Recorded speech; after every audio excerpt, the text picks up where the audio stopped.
നമസ്കാരം.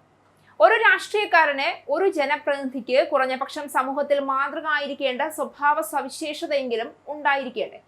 തിരുവനന്തപുരം കോർപ്പറേഷനിൽ BJP കൗൺസിലറായി സുഗതൻ കാപ്പ കേസിൽ അകത്ത് കിടക്കുമ്പോൾ ജയിലിൽ വെച്ച് സത്യപ്രതിജ്ഞ ചെയ്തത് ചരിത്രമെന്ന് BJP അണികൾ ഘോരഘോരം പ്രസംഗിക്കുമ്പോഴും ഏത് രാഷ്ട്രീയത്തിൽ വിശ്വസിക്കുന്നവർ ആയാലും നേതൃസ്ഥാനത്തേക്ക് വരേണ്ടവർ ജയിൽ പുള്ളികളും ഗുണ്ടകളും കാപ്പ കേസ് പ്രതികളും ആയിരിക്കരുത് എന്നത് മിനിമം ജനാധിപത്യത്തോട് കാണിക്കേണ്ട മര്യാദയാണ് എന്ന് പറയാതെ വയ്യ.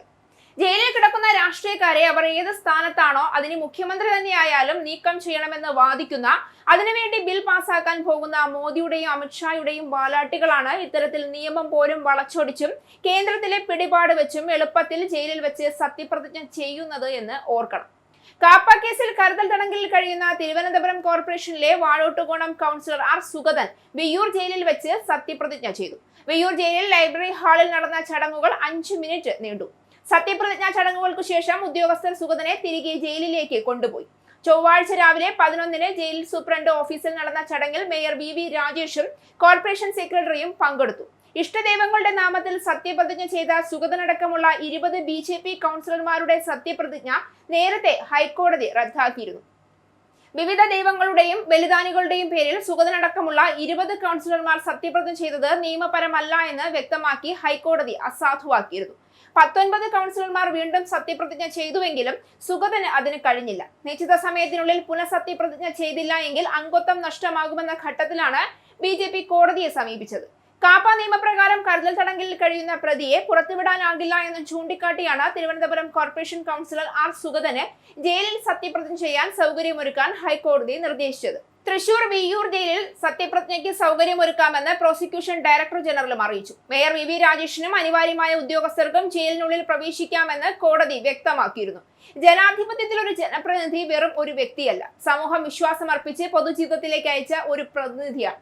അതുകൊണ്ട് തന്നെ അദ്ദേഹത്തിന്റെ ഓരോ പ്രവൃത്തിയും സമൂഹത്തിന് ഒരു സന്ദേശമാണ് നൽകേണ്ടത്.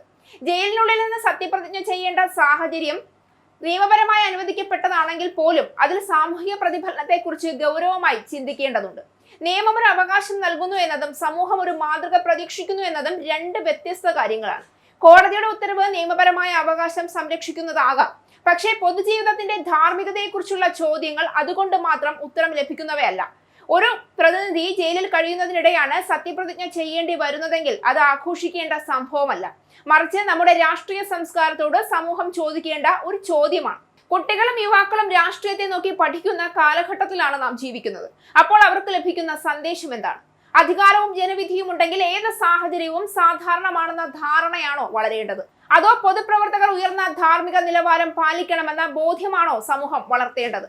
ജനപ്രതിനിധികൾക്ക് അല്ലെങ്കിൽ രാഷ്ട്രീയക്കാർക്ക് നിയമപരമായ അവകാശങ്ങൾ ഉണ്ട് എന്നതിൽ തർക്കമില്ല. കുറ്റം തെളിയിക്കപ്പെടുന്നതുവരെ ഓരോ വ്യക്തിയും നിയമപരമായി നിരപരാധിയാണെന്ന തത്വവും ജനാധിപത്യത്തിന്റെ അടിത്തറയാണ്.